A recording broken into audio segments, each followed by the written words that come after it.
Daniel and Zach have lived in the United States of America for almost 15 years. Both of them are pranksters and mischievous students who enjoy mingling with people and making fun of them. In the USA, they have become heavily involved in drinking, gambling, and even crime like robberies and drug smuggling without ever being caught by the authorities there. However, their nefarious deeds were known and exposed to their family members, causing them to return back to Malaysia at the age of 21. During Halloween, Daniel and Zach went to the nightclub to party, dancing and drinking till their lungs gave out. Since they are newcomers at Nevermore, Daniel and Zach were dared by the peers to scare out Abu, who is one of the students at Nevermore.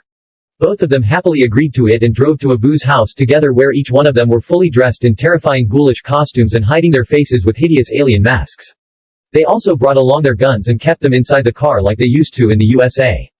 Back in their days in the United States, it was normal for them to bring along weapons like guns and rifle, as it possessing firearms is legalized there, by which the Gun Control Act of 1968, GCA, which regulates firearms at the federal level, requires that citizens and legal residents must be at least 18 years of age to purchase shotguns or rifles and ammunition.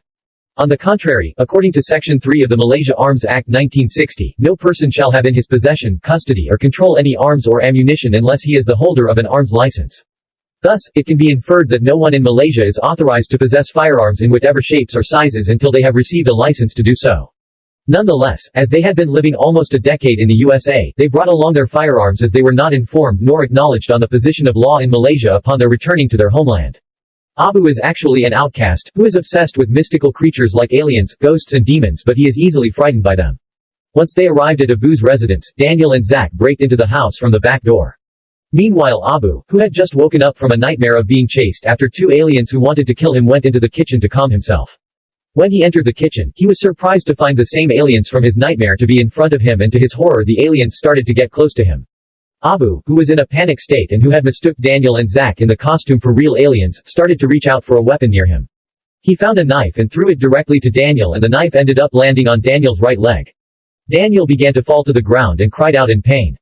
When Zach saw what had happened, he became furious and lunged at Abu, beating him like an insane man.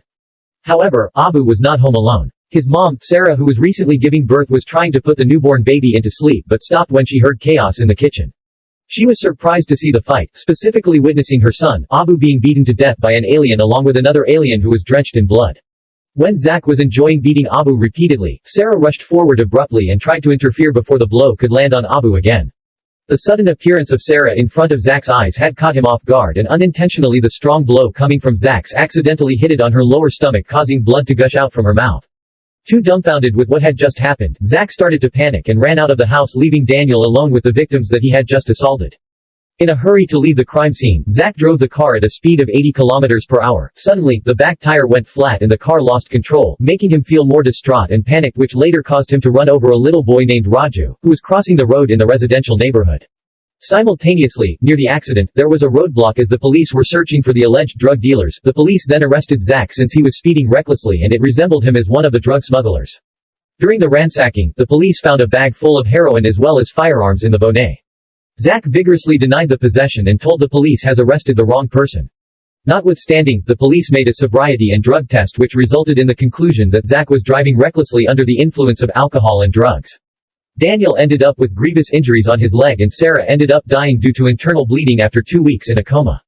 While Raju, the pedestrian, was hospitalized for 3 months after the accident and suffered from a broken hip. Discuss the possible defense.